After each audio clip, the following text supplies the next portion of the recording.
안녕하세요. 오늘은 LS그룹의 중복 상장을 비롯해서 중복 상장이 문제가 되는 이유를 알아볼 건데요. 최근 LS그룹은 현재 LS그룹의 지배를 받는 비상장 계열사들에 대한 상장을 추진 중이라고 합니다. 이에 따른 개인 투자자들의 중복 상장 우려에 LS그룹 회장은 3월 5일 이게 왜 자꾸 이슈가 되는지 모르겠다. 예전에는 중복 상장이 문제가 되지 않았는데 요즘 들어 논란이 되더라. 작은 회사들이 성장을 하려면 계속해서 자금을 투입할 수밖에 없다. 중복 상장이 문제라고 생각한다면 상장 후 주식을 사지 않으면 된다. 라고 했다고 해요. 일단 LS그룹은 2003년 LG그룹에서 전선과 금속 부문이 분리되어서 설립된 대기업이라고 하는데요. 그리고 LS그룹 회장의 중복 상장 관련 발언 이후 실제로 LS그룹의 주가가 일제히 하락하면서 시가총액이 6,500억 원 넘게 증발하는 사태가 발생했다고 합니다. 그럼 우리가 중복 상장이 무엇인지 알아보아야 하는데요. 중복 상장이란 주식시장에 모 회사가 상장된 상태에서 자회사 혹은 계열사가 상장하는 것을 뜻한다고 해요. 보통 모 회사가 기존에 돈이 되는 핵심 사업 부문을 분리하여서 자회사를 만들어서 상장시키는 쪼개기 상장으로도 불린다고 합니다.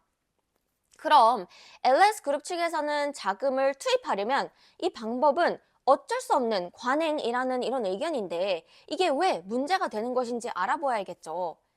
IBK 투자증권에 따르면 한국 시장의 중복 상장 비율은 전 세계 최고 수준인 18%라고 해요. 이는 일본의 4.38%, 대만의 3.18%, 미국의 0.35%, 중국의 1.98%와 비교해서 한국의 18%는 지나치게 높은 비율인데요. 제가 최근에 다뤘던 미국의 알파벳도 구글과 유튜브 등의 많은 자회사들이 있지만 상장 기업은 지주사인 알파벳 뿐이라고 해요. 이러한 구조 덕분에 미국의 투자자들은 알파벳의 주식을 매수함으로써 구글부터 유튜브 등 모든 자회사들의 가치를 포괄적으로 투자할 수 있는 것이죠. 그리고 미국 증시에는 상장된 자회사가 거의 없다고 해요. 반면 한국은 모회사와 자회사가 동시에 상장하거나 사업부를 분리하여서 상장하는 경우가 전 세계 최고 수준인 18%인 것이죠. 이런 측면이 국내 증권시장인 국장을 떠나서 미국 증권시장인 미장으로 떠나기를 선택하는 한국의 투자자들이 많은 이유라고 합니다.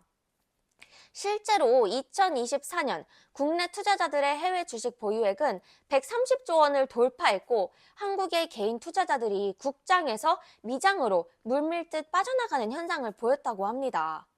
이 같은 현상은 미래의 투자 주체가 될 젊은 세대일수록 뚜렷했다고 하는데요. 투자에 활발한 2030 세대 5명 가운데 4명은 한국 주식시장에 대한 투자를 기피한다는 조사까지 나왔다고 합니다. 그럼 다시 중복 상장 문제로 돌아가서 중복 상장이 문제가 되는 이유를 알아볼 건데요. 특히 중복 상장으로 모회사와 자회사가 동시에 상장이 되어 있으면 투자자들은 동일한 기업 가치를 2번 계산하게 된다고 해요. 자회사가 상장되어서 자회사의 가치가 독립적으로 평가되면 모회사가 보유한 자회사의 지분 가치를 할인 평가할 수밖에 없다고 합니다. 이는 주가 할인 요인으로 작용하고 바로 이것을 이익 더블 카운팅이라고 부른다고 합니다. 또한 모회사와 자회사가 동시에 상장되면 주주 간 이해관계가 충돌해서 시장의 신뢰를 저해할 수도 있다고 합니다.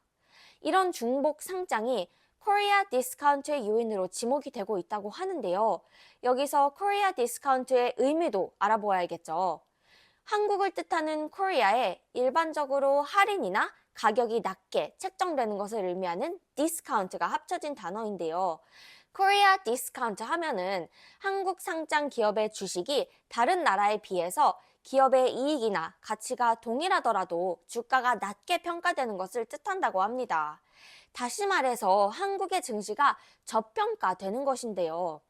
원인에는 여러 가지가 있을 수 있지만 주로 취약한 지배구조, 소극적인 주주 환원, 회계 정보의 불투명성, 국내 투자자의 장기 투자 성향 등이 있다고 합니다. 오늘 알아본 기업의 중복 상장 또한 코리아 디스카운트의 요인으로 지목이 되고 있다고 합니다. 한편 LS그룹 측은 이번 문제와 관련해서 기존 회사의 사업부를 따로 떼어서 상장하는 것이 아니라 새로 인수한 회사를 상장하는 것이기 때문에 그동안의 중복 상장과는 다르다는 의견을 내놓았는데요. 한국 증시의 저평가 현상인 코리아 디스카운트를 해소하기 위한 최선의 방법 중 하나는 과도하게 높은 한국의 중복 상장 비율을 제거하는 것이 중요한 요인으로 작용할 것이라고 합니다.